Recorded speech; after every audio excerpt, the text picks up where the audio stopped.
दिल्ली के लाल किले के पास हाल ही में एक कार में धमाका हुआ जिसने सबको चौंका दिया है। तो चलिए इस पूरी घटना को समझते हैं। हम सिर्फ उन बातों पर गौर करेंगे जिनकी पुष्टि हो चुकी है। आखिर हुआ क्या था, जांच कहां तक पहुंची है और सबसे जरूरी, ऐसे हालात में हमें किन बातों का ध्यान रखना चाहिए। ये सब कुछ हुआ दिल्ली के बिल्कुल दिल में, यानी पुरानी दिल्ली में, लाल किला मेट्रो स्टेशन के ठीक पास।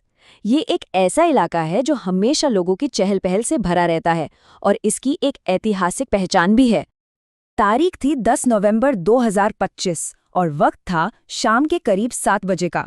जरा सोचिए, ये वो टाइम होता है जब सड़कें ऑफिस से लौटते लोगों से भरी होती हैं और बाजारों में भी खूब रौनक रहती है। तो सवाल यही है कि उस भीड़ भरी शाम को अचानक ऐसा क्या हो गया। चलिए अब तक जो भी जानकारी सामने आई है उसे एक एक करके समझते हैं।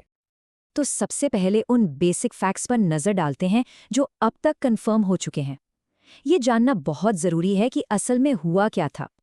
तो हुआ ये कि एक कार में धमाका हुआ शाम के करीब 7 बजे लाल किला मेट्रो स्टेशन के पास। शुरुआती खबरों में ही ये साफ हो गया था कि इस धमाके में जान और माल दोनों का भारी नुकसान हुआ है। शुरुआती रिपोर्ट्स के मुताबिक इस धमाके में 8 से 10 लोगों की जान चली गई। ये सिर्फ एक आंकड़ा नहीं है, ये इस घटना की भयावहता को दिखाता है। बहुत ही दुखद। और सिर्फ इतना ही नहीं, 20 से भी ज्यादा लोगों के घायल होने की खबर आई। देखिए, शुरुआती दौर में अक्सर ऐसा होता है कि अलग अलग एजेंसियों से आंकड़ों में थोड़ा बहुत फर्क होता है, क्योंकि सिचुएशन लगातार बदल रही होती है। सभी घायलों को फौरन पास के अस्पतालों में ले जाया गया।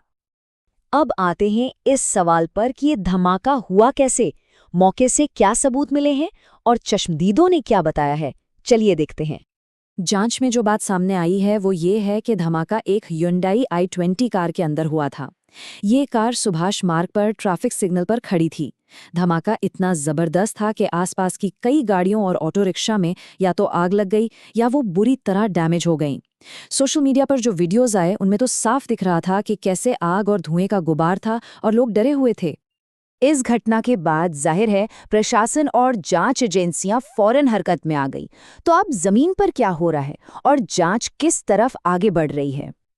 देखिए, एक्शन बहुत तेजी से हुआ। दिल्ली पुलिस, एनआईए और एनएसजी की फॉरेंसिक टीमें फौरन मौके पर पहुंच गईं। इसके ठीक बाद यूएपीए और एक्सप्लोसिव्स एक्ट के तहत एफआईआर दर्ज की गई और साथ ही दिल्ली समेत देश के दूसरे बड़े शहरों में भी हाई अलर्ट जारी कर दिया गया। यहाँ यूएपीए का जिक्र बहुत अहम है। यूएपीए यानी अनलॉफुल एक्टिविटीज प्रिवेंशन एक्ट, ये भारत का मुख्य एंटी टेरर कानून है। जब भी किसी मामले में आतंकी साजिश का शक होता है तो इसी कानून के तहत केस दर्ज होता है। तो आप समझ सकते हैं कि जांच कितनी गंभीर है। अब जांच चल कैसे रही है, तो देखिए, सबसे पहले तो पूरे घटना स्थल को सील करके सीसीटीवी फुटेज जमा की जा रही है। फॉरेंसिक टीमें विस्फोट के टुकड़ों की जांच कर रही हैं। गाड़ी के रजिस्ट्रेशन नंबर को ट्रेस किया जा रहा है ताकि उसके मालिक या ड्राइवर का पता चल सके। और हाँ, कुछ ऐसी भी खबरें हैं जो अभी कंफर्म नहीं है कि कई जगहों पर छापेमारी हुई है और कुछ लोगों को हिरासत में भी लिया गया है। इस मामले की गंभीरता का अंदाजा इस बात से भी लगाया जा सकता है कि देश के गृह मंत्री और प्रधानमंत्री ने खुद इस पर शोक जताया है और पूरी और निष्पक्ष जांच का भरोसा दिया है। लेकिन इन सब के बीच एक सवाल है जो सबसे बड़ा है और जो जांच एजेंसियों से लेकर हर आम इंसान के मन में है। और वो सवाल ये है, क्या ये एक सोचा समझा हमला था या फिर कोई भयानक हादसा। देखिए, यूएपीए के तहत एफआईआर का होना और इतना बड़ा सिक्योरिटी रिस्पॉन्स, ये एक आतंकी हमले की तरफ इशारा करता है। लेकिन दूसरी तरफ पुलिस का ऑफिशियल बयान ये है कि वो सारी संभावनाओं की जांच कर रहे हैं और अभी तक कोई मकसद साफ नहीं हो पाया है।